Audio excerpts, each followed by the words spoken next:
y'all, welcome to or welcome back to our very bookish channel. My name's Amanda, and in today's video me and my friend Jen are gonna go over very quickly all of the books we read in the months of July and August.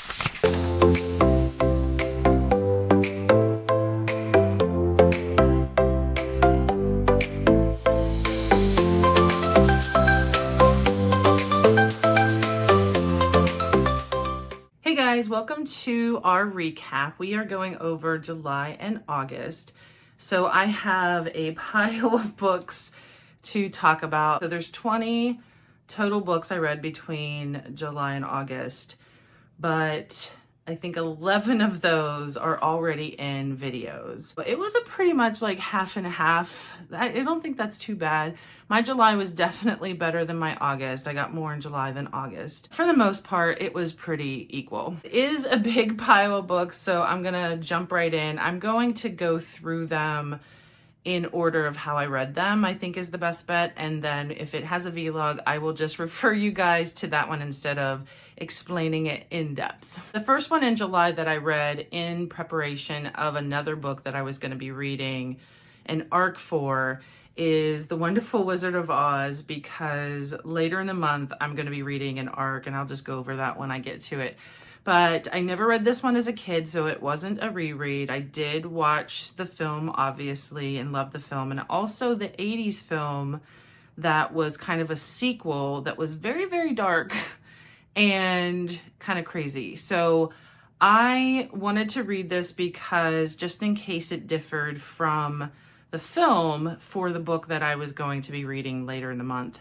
And it is different than the film, but not too crazy different. I very much enjoyed it. It was another classic to get off my list. I've been getting some classics that I've wanted to read this year, which has felt really good because I really want to get some classics read. I did really enjoy this, and it helped kind of set up for the book that I'll be going over very shortly. Oh, don't knock my camera over. Oh, boo-boo. Okay, fair warning, y'all. My little dog, Primrose, has the zoomies. So she has been just like built up energy. She has to release, and she's been sprinting back and forth throughout my house. So you may hear her or see her, or she may knock the camera over. I don't know. All right, but the first book that I read in the month of July was A Sorceress Comes to Call by T. Kingfisher. This book was an arc that I received from NetGalley, and this is my second T. Kingfisher book. And I'm starting to feel like no matter how much I want to like T. Kingfisher, I'm starting to feel like her books are maybe not for me. I have read What Moves the Dead, which is a retelling of The Fall of the House of Usher, which is a classic. And I have not read The Fall of the House of Usher, but I don't know. I just didn't really enjoy that book. It was very interesting, but I just felt like very bored through most of it. And it's not a very long book, but I felt very bored. And the ending was scary, but it just wasn't, I don't know. I just didn't really like it very much. But I really want to like T. Kingfisher because she's just so known for her horror, and so many people really love her books. So I requested an advance copy of A Sorceress Comes to Call. And this book sounded really interesting to me. You're following Cordelia, who is a young woman whose mother is very manipulative. She's kind of a witch. Like, she uses magic to glamour and manipulate people, and she's even very evil. Like, she even hurts them sometimes if she doesn't get her way, that kind of thing. And her mom sets her sight on this man that she wants to kind of manipulate into marrying her so that they can have money. But Cordelia, in the process of meeting the family, Cordelia kind of like enjoys this family. She likes them. They're good people. So she wants to prevent her mother from harming them. And that just sounded really interesting. There is lots of magic in the book. There's a horse in the book that's interesting. But I don't know. I just, at the end of the day, after I read it, I just really didn't enjoy the book very much. And I don't know if it's just T. Kingfisher or if it's just me and I'm just picking you know, not the right stories of hers to read. I'm not sure, but 2 books so far I've read from her, and I haven't really enjoyed either one of them. The next 2 books that I read, and I didn't mention, but I don't have all of them physically. If it doesn't have a spine, that's just representative of either an e-arc or a library book, or I don't think I did any just audio, but they just represent books that I don't have the physical form anymore. And the 2 that I read we did a Summerween episode. And Sleep Tight by J.H. Markert and Beautiful Ugly by Alice Feeney I read next after Wizard of Oz. It might have been in tandem because I was trying to make things a little lighter with how much it can get dark and twisty and horror-like with the murder. If you guys want to check out our Summerween episode, I went over both those books in addition to Jason Reculec's The Last One at the Wedding. Amanda will also be going over those books in her recap, and I would think that the link is going to be in the comments. The next 2 books I'm going to go over together very quickly because I read them in a vlog. I read Sleep Tight by J.H. Markert and Beautiful Ugly by Alice Feeney. Jen and I read both of those arcs in our Summerween vlog, along with The Last One at the Wedding. And we really liked all 3 of those books. I really liked Sleep Tight. Of all 3, that was my favorite. But if you want more information about what goes on with these books, it is detailed in that vlog. I will link it below. The next one I read was one of my favorite books this year, and it's God of the Woods by Liz Moore. I never read Liz Moore before, but she does have some books she's known for. Long Bright River is one of them. And this was just fiction, but kind of a literary thriller. This takes place in a 1970s camp, and you get flashbacks and you get different character perspectives. So if that's something that bothers you, this probably isn't the book for you. Sometimes I really love that. Sometimes it gets to be too much. It depends on how many characters that you get thrown at and how much they're bouncing around.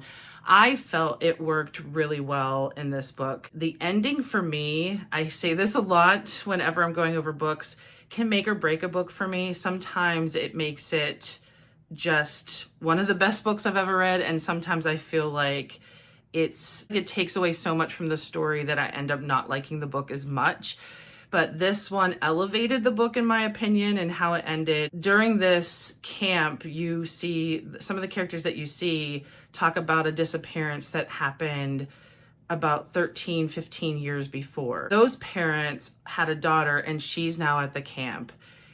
Something happens. I'm not going to ruin it if you guys want to read this, but something happens, and you end up finding answers to what happened to the other disappearance, and then you kind of get answers as to what occurs over the summer in the 1970s.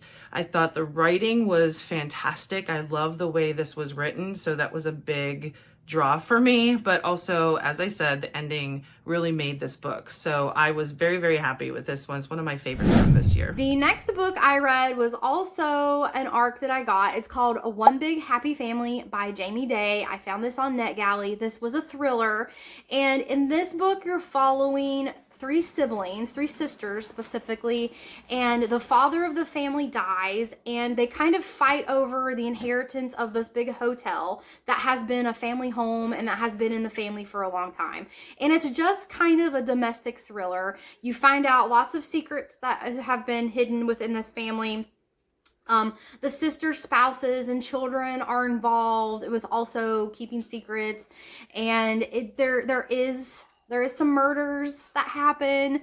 So it was very interesting. Kind of a standard, average run-of-the-mill thriller. I would recommend it if you like thrillers, but if you're wanting like a very fast, like grippy, thrilling read, probably hold off on this one. This one's just more for, a laid-back kind of thriller.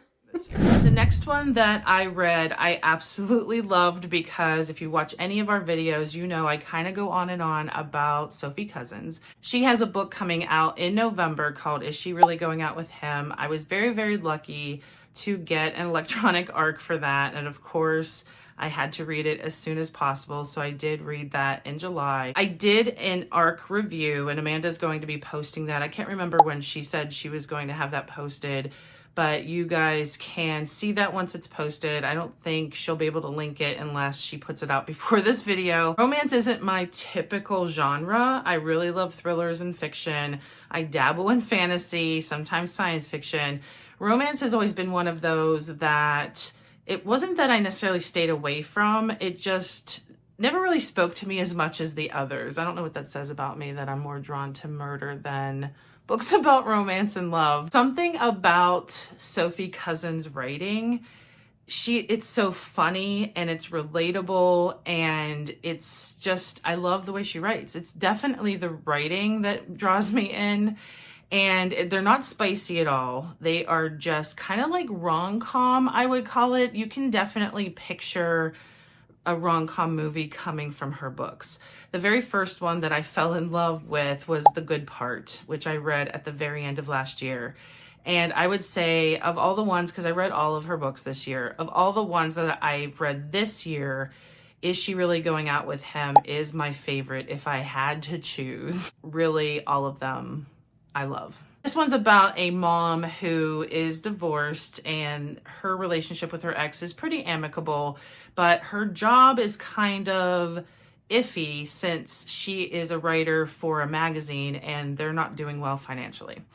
So she has to try and come up with almost like a gimmick so that she can keep her job and keep the interest of both I think it's like the editor of the magazine as well as the readers. So she ends up kind of falling into this idea. First, she tries doing like an online dating, but everyone's doing that. It's nothing new. It's nothing fresh. And they kind of poo-poo it because she's not really good at it either. But then she falls into this idea that her two kids, they're kind of preteenish, they have to choose who she goes out with, and she has to go on a date with whoever they pick.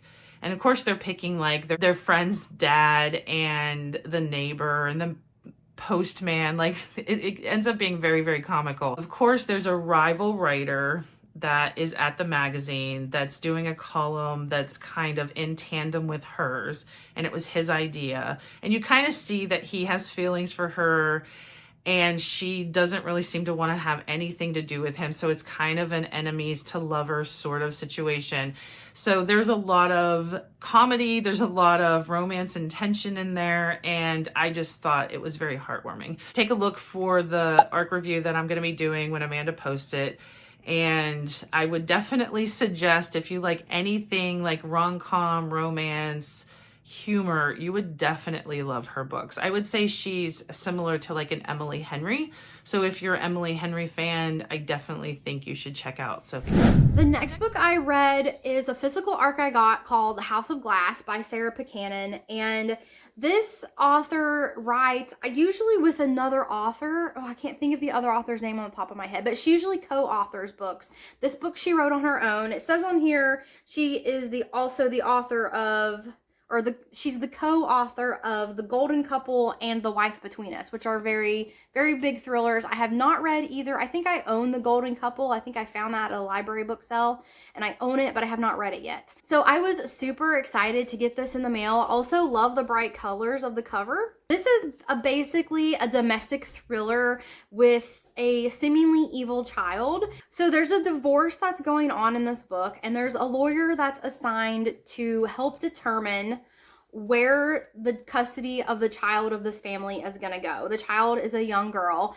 and this family recently had a tragic accident at their house. A nanny fell out of a window and fell to her death on the property, and it's kind of traumatized this little girl, and this little girl is not talking. But her parents are going through a divorce, and this lawyer is trying to figure out the best parent to put the child with. So she obviously has to uncover all of these secrets of what happened to the nanny, what happened to the little girl, who's the best parent.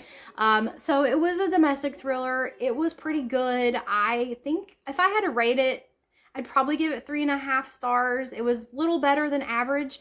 I enjoyed my time reading it, but it wasn't a like Frida McFadden grippy thriller that I love. The next one, I actually got a signed copy for Amanda for her birthday, and I think she's currently reading it. She was trying to read it. But The Lost Story by Meg Schaefer. I have met the author. She is a wonderful human being. The first book that she wrote, The Wishing Game, we had read last year and absolutely adored it. This one I also really, really loved. It has hints of Chronicles of Narnia, which I did read that one earlier this year because I knew there were a couple books that had like a Narnia influence and I had never read it. So I read that book. I think I would have enjoyed it when I was younger more for that one. I could see as a child, especially when you love getting to love reading, that one would have made probably a bigger impression on a young me than it did as an adult me. This one I felt was really well done. Between the two, I still think I like Wishing Game more. And it's not that I didn't like this one. It was just the subject matter in Wishing Game is something that I feel very close to my heart because it's about a woman who loved these books as a kid and was very much a fan of the author and how she felt about these books. And she ends up winning a contest to go to the island where the author is and gets to meet the author. And it's just that whole concept I just absolutely loved. And this one is about like a Narnia-esque land. There are two boys that end up getting lost in the West Virginia woods in this land, and they come back. One remembers it, one doesn't.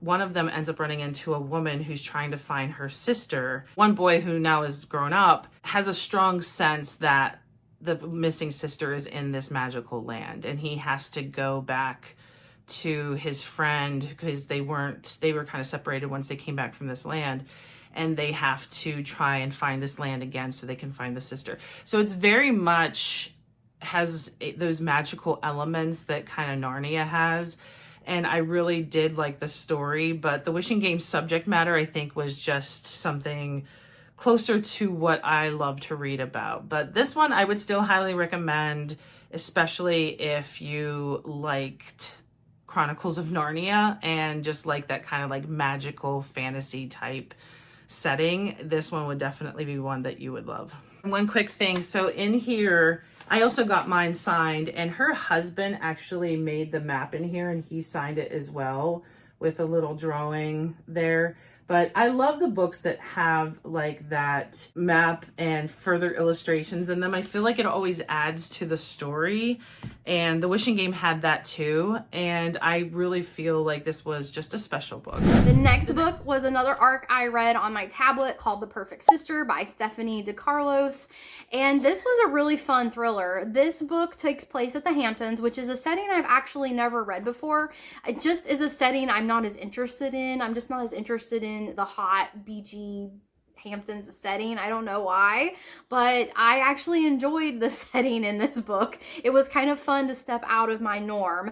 And you're following a sister who has an older sister that went to the Hamptons to look for a job, and she ended up working at this bar and she disappeared. So this younger sister is kind of investigating to find out what happened to her older sister, and she finds out that her older sister was staying in the pool house of this really rich family, and it just kind of goes from there. This family starts out kind of weird. They have all these secrets. They are acting kind of weird. You get multiple points of view, so you get points of views of each of the members of the family plus the younger sister that's looking for her older sister, and you just solve this mystery of what happened to her sister and what is going on with this family on the Hamptons. It's a rich people drama. It is summertime drama, and I had a good time reading it. Again, it wasn't one of those thrillers that was just edge of your seat, like you have to compulsively read every chapter because every chapter ends on a cliffhanger, kind of grippy thriller,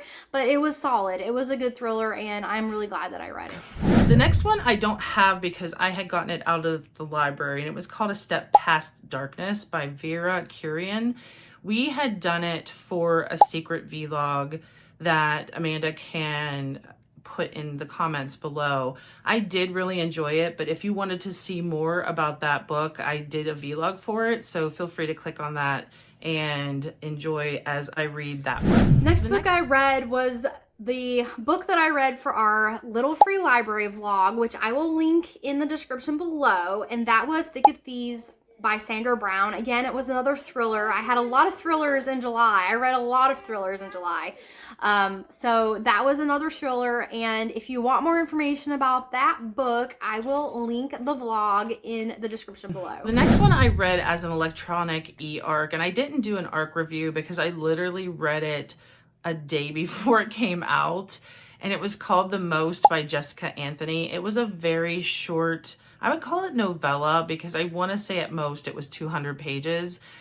And I liked it, but I feel that if you have already read Margaret Atwood or any of those female authors that bring women's issues to the forefront really well, and how, especially because it takes place in the 50s and 60s, how much women were repressed at that time and didn't really have autonomy. It was more, their identity was tied to their husband.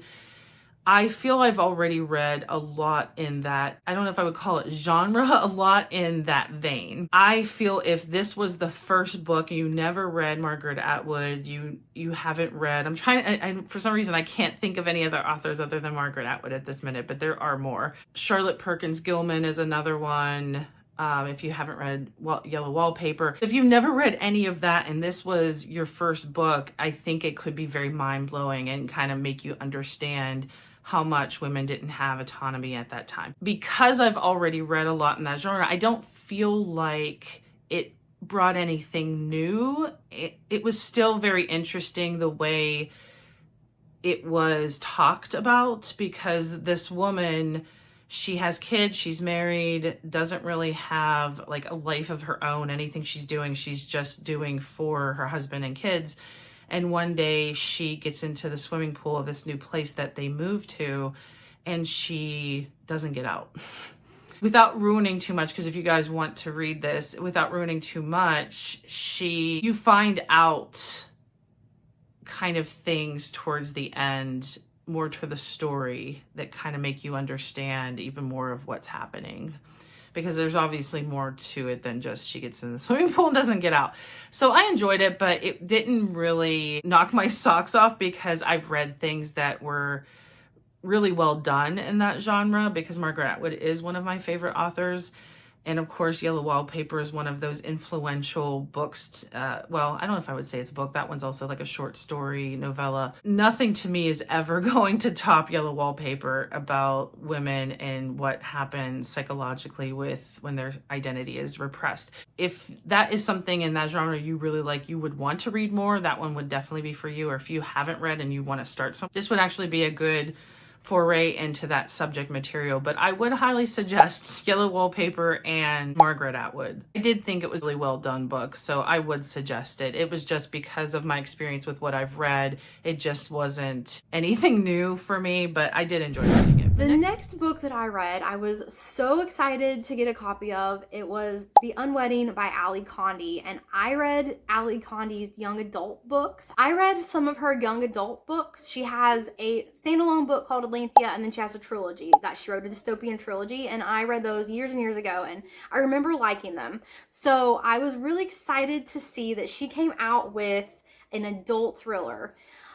Unfortunately, this thriller fell flat for me. You are following a woman who is going on a vacation, and it was supposed to be like a 10-year anniversary vacation with her and her husband, like a romantic getaway, but her husband leaves her for another woman, and she just decides she's going to go on this vacation by herself and kind of look at it as a relaxation, kind of recenter yourself, refocus, and kind of figure out what you're going to do with your life instead of wasting the tickets because they've already been paid for. Well, when she gets to this resort, there is a family that's having a wedding there, and she kind of gets roped into crashing this wedding. She gets roped into crashing this wedding. She meets these two super fun characters that are super funny. They're just best friends kind of vacationing there, and they talk to people, and they end up getting this lady involved with their shenanigans, and they crash a wedding.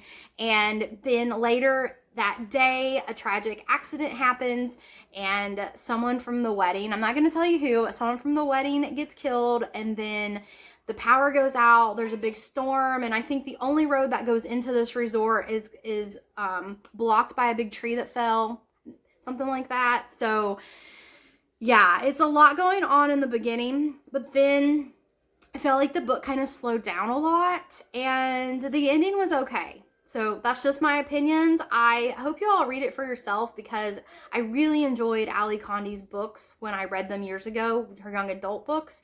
So this one was a little disappointed me. I think I might have had really high expectations for this book.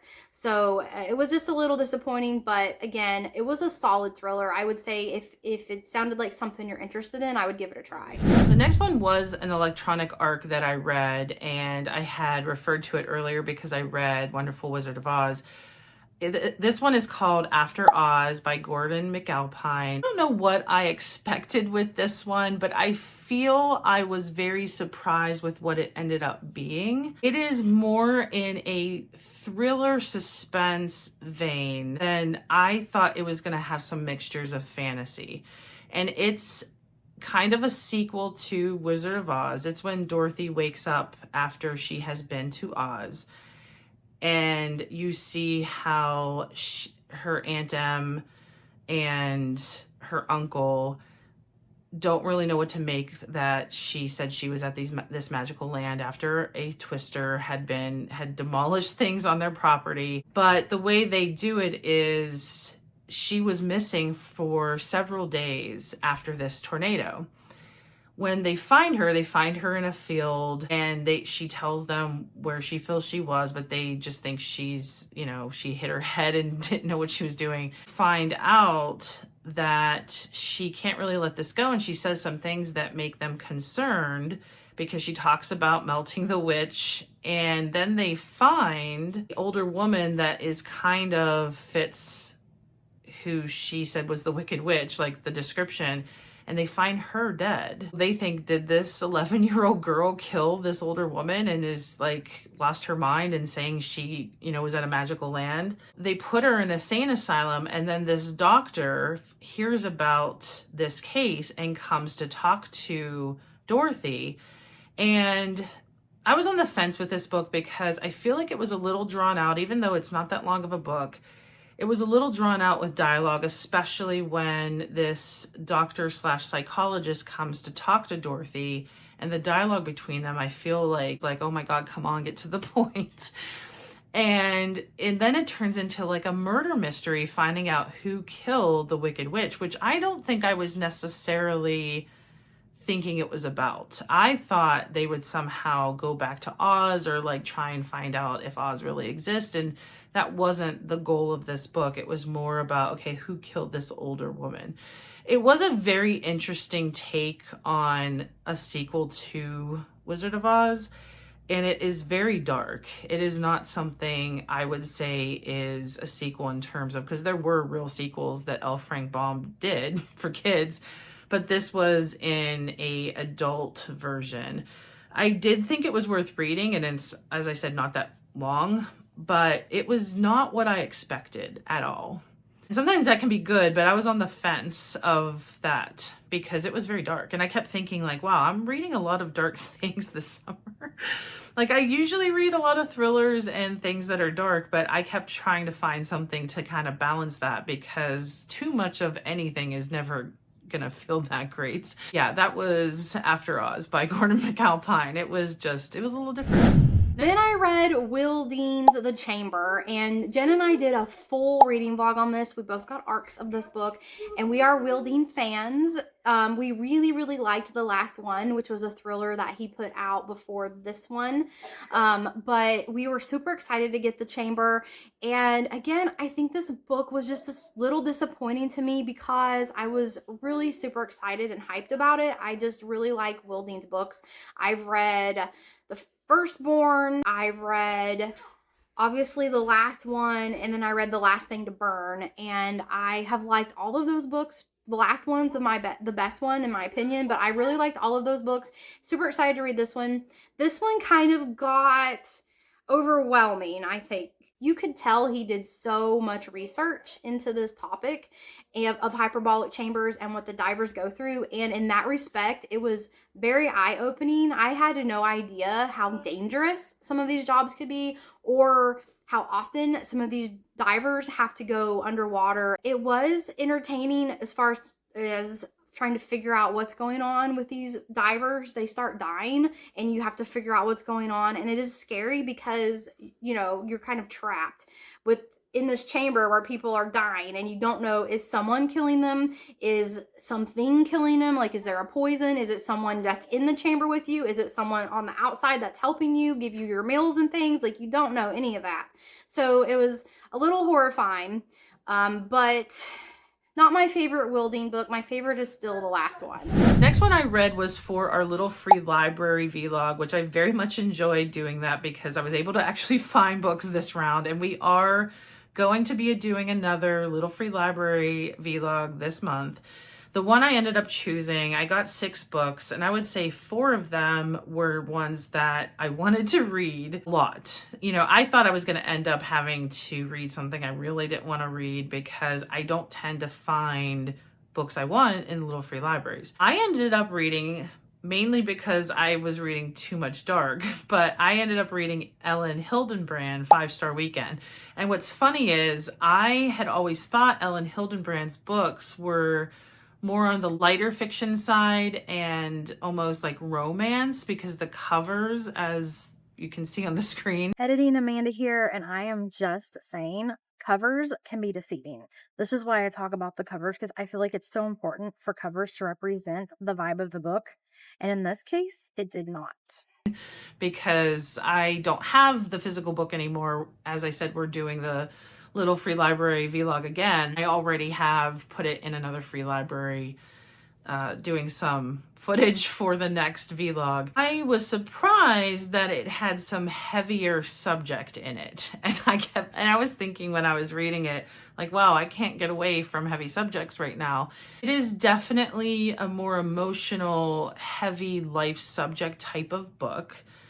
And there's a little bit of romance in there, but I wouldn't say it leans heavy on that at all. It's more about women's relationships with each other, what happens as we get older, and those friendships over the years, like how they kind of morph and change. And you have to try and balance all of that with the current life that you have with whoever you're with, and if you have kids or not.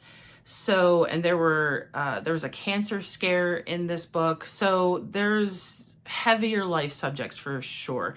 The writing I felt was really well done. I would definitely read Ellen Hildenbrand again, but I know going into it, it's not going to be very light or romancy, at least the one that I picked. I did enjoy it. If you guys want to see more, you can obviously watch our little free library vlog and keep an eye out for the next one. The next book I read is this gorgeous, gorgeous book right here, A Fate Inked in Blood by Daniel L. Jensen. This was my August secret TBR pick. Jen and I did a vlog. It is posted now, so you can go check it out. But I got this book. We kind of picked each other's books from their TBRs. You'll have to go watch the video to get all the details. But I have been wanting to read this book for so long, so I was very happy that this was my TBR pick. And it really didn't disappoint. I didn't have super high expectations. I didn't really know going into it anything more than it's about a shield maiden here, and she has a little bit of magic in her. And I thought the story was really good. If you want more information, details about the book, and more of my opinions, then you can check out the vlog. Of course, I will link it in the description below. The next one that I read, I did an ARC review, which Amanda can link, and it's called Someone in the Attic by Andrea Mara.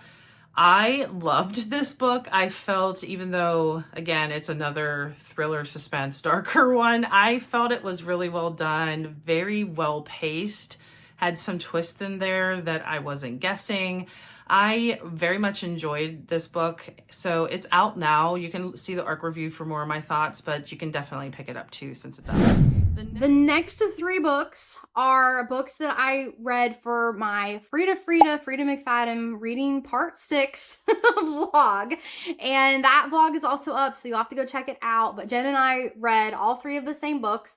Frida decided to kind of surprise us with a novella drop in August, and we were really excited to get to it. It is a satire, so it's a little bit different than what she would normally write. We read The Perfect Son, The Widow's Husband's Secret Lie, and Dead Med. We both read all 3 of those books. solid Frida reads. If you're a Frida lover like we are, then you know what I'm talking about.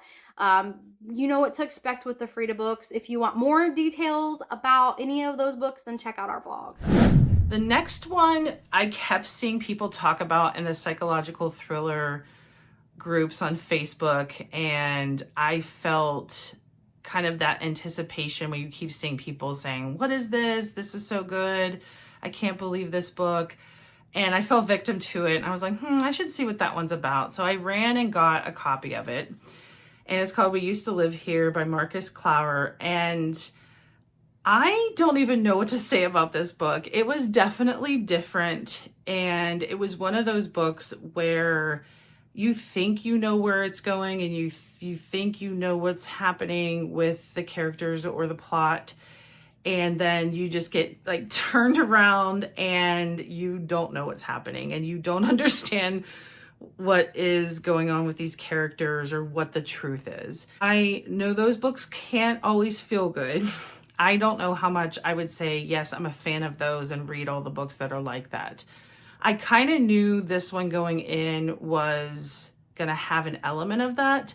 I didn't realize how much of an element of that it was going to be. It is optioned for a Netflix series. I think Blake Lively is either her company or she's going to star in it. I can see this working pretty well with a movie, but it was the type that I had to reread chapters because I thought I probably missed something. It's a little open-ended as to what you make of what you read.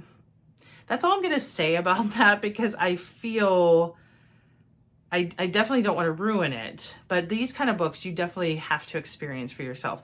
But the original premise, just so you know what the premise is of this book, there is a couple that bought a house, and one of them goes to town and one stays at the house, and a family shows up at their doorstep saying, "We used to live here," which is the title. And they wanted to take a look around the house, and they don't really leave. At least in the beginning chapters. But that's all I'm going to say. If any of that sounds like something that you want, or you've seen people talking about this one, I do think it's worth reading. But if it drives you crazy to not get answers, or to have that, like, I don't know what's happening, I wouldn't say just read it, because you would just get really frustrated. That's what I feel about this. But this isn't one for a vlog. I read this away from any of the vlogs we were doing. But that's all you're getting from me. My last and final book for July and August is The Games Gods Play by Abigail Owens. Almost forgot her name, but it's by Abigail Owens. And this book was really good. I really liked it. Again, it's a romantasy book. You're following a young woman who is basically a thief. She runs with this band of thieves and helps her thieves steal things from people, pickpockets basically. And she runs into Hades, and Hades selects her to compete in this competition where every 100 years the gods will select a person, a mortal, to compete in a competition, and whichever mortal ends up winning the competition means that god gets to rule for the next 100 years until the next competition. And Hades never participates, but for some reason this competition he decides to participate, and he selects this young woman who is working with these thieves to help him. And I thought it was a good time. I always love fantasy books where there's some like epic journey, or some competition, or some trial, or some kind of survival of the fittest kind of thing. I always think those are very interesting. So I enjoyed this book, and I enjoyed that aspect of it. It is also a very pretty book. I should probably get it. I have it right here. I should probably show you guys, right? Okay, so this is the book. It has recently come out, and it is a really pretty book. I am so glad that I read it. The cover on the book, I'm going to take the sleeve off and show you guys the inside. So there's really cool detailed sprayed edges. And then there's some cool foiling on the front, and then the end papers have this beautiful picture. So this is your main character right here. There's Hades in the background, and this is Olympus, which is where the competition is held. So very cool, very cool. I really enjoyed the book. It is going to be part of a series, or I'm not sure if it's a trilogy or if it's going to be a whole series. So there will be a second book coming out, and I will for sure be able to grab the second book as soon as it comes out. If I can't get a copy of the ARC, I will try to get a copy of the ARC of the second book when it is released. So all in all, I have read 14 books for the months of July and August, which is kind of slow for me. There have been months in the past where I've read 14 books in one single month, not two. And my average star rating was 3.5 average stars, no 5 stars, unfortunately. Yeah, I just have not had any solid 5-star reads lately, and I don't know, it's kind of making me feel slumpy. Like I really need to find a 5-star read that I can really love and get into and obsess over for a day or two after I read it. But I just haven't found one. Even though I've read solid books that I've enjoyed, they just have not been 5 stars. So kind of disappointing July and August, but hopefully it picks up at the end of the year. I know there are a lot of really good books coming out this fall and this winter. If you guys are interested in some upcoming books we're anticipating, we do have a most anticipated for September and October that has been released. So you guys could check that out if you wanted to. And that is all. That's all I've got for the last couple of months. I appreciate all of you guys watching the video, and hopefully you guys had a better summer reading than I did. Next one, we did an ARC review together, and it's for The Chamber by Will Dean. I am on the fence of this book. I really loved the one I read last year by him called The Last One. I felt the twist in that, and even the ending of that, I really loved. This one was different. Though I felt like it was pretty well paced to a point, I started to get frustrated towards the last quarter of the book. I don't know how I feel about the ending either, but if you wanted more thoughts about that, you can obviously watch our vlog. Both me and Amanda read that, so you can see both of our thoughts on that one. Next on the list is a Frida vlog. It was our 6th one, I believe. And for this one, we were celebrating the release of She Had the Perfect Son, which was getting re-released. She originally did it as a print-on-demand, self-published through Amazon, I believe. And her new publisher, Source Books, and I want to say the division is Poison Pen Press. The Perfect Son was that one that was coming out in August. She also surprise released a satire novella that was very, very short. And that one, The Widow's Husband's Secret Lie. I just realized I have them, but The Widow's Husband's Secret Lie.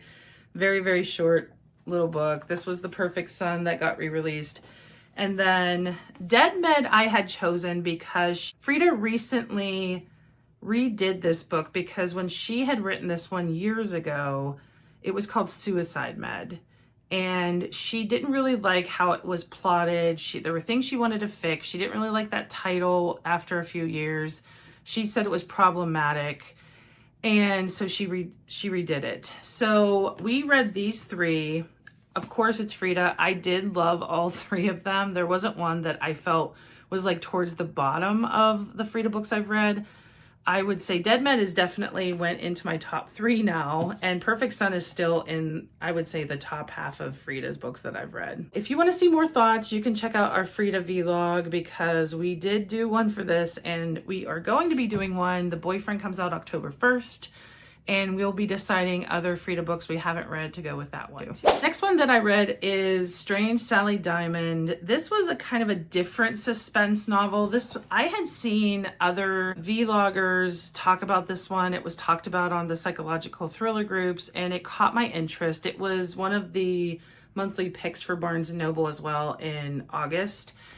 And I did really like this. It's different. It's not your typical suspense. The woman who's the main narrator, who is Sally Diamond, they call her Strange Sally Diamond, you find out why she is the way she is. Because at first it almost feels like she might be on the spectrum. She's either autistic or something's going on. But then you find out a lot of things about her, and then it makes you kind of question if that is why she is the way she is. And I obviously don't want to ruin that. It starts off where her adopted dad, I don't know what to call him, the guy that was kind of taking care of her, he passes away, and the strange reaction she has to that. And then you get more and more and more information. And there are several interesting twists in this one, but I definitely enjoyed this one. But it's kind of that psychological, it kind of messes with your head a little bit. So as I said, my summer seemed to have a lot of those in it. So yeah. The next one is for another vlog. We did have a secret vlog that me and Amanda were super excited about because we each chose for each other with a very elaborate setup that you can click on the video to see more of that. And mine was The Vacation by John Mars. It's my second John Mars. Definitely wasn't a big fan of the first one because of the subject material. This one was, I feel, better than that one. But it was still kind of meh for me. But if you want to see all my thoughts on this one, definitely check out that video. Down to the final two that I have read. And I am really happy for the final two because they've been on my TBR for a little while. And I was super happy that I got a chance to read them, neither of which are in vlogs. So the first one is All the Colors in the Dark by Chris Whitaker. There was a lot of hubbub about this book when it came out. Jenna did it for her, Jenna Hager-Bush did it for her book club. A lot of hubbub on social media in terms of how good this book is. And I would agree, this book was really, really good. I did give it 4 stars. The only thing that I would say I wasn't a big fan of is, felt like it was longer than it needed to be, is the only way to say that. I feel like it got stretched out and there was, in my opinion, too much. But I did see people even say like they didn't want it to end. So you know how people differ with opinions on books, but I think sometimes I feel like that because there's so much on my TBR and I want to get to the next book that sometimes I'm like, okay, do we really need this part in the book? Like, it didn't feel like it was needed. This one is, there's 3, I would say, main characters in this book. Patch is one of the main characters, and he becomes kind of a hero. He has a patch on his eye, and that's why they call him a patch, and they always kind of refer to him almost like a pirate. And he ends up saving a girl from a serial killer, and her name's Misty.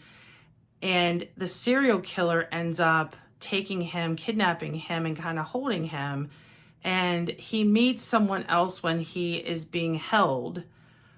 And the person who comes to try and save him, her name is Saint. And those are kind of the 3 main characters, Misty, Saint, and Patch, even though you kind of get to know a little bit of the character that he is with when he is kidnapped.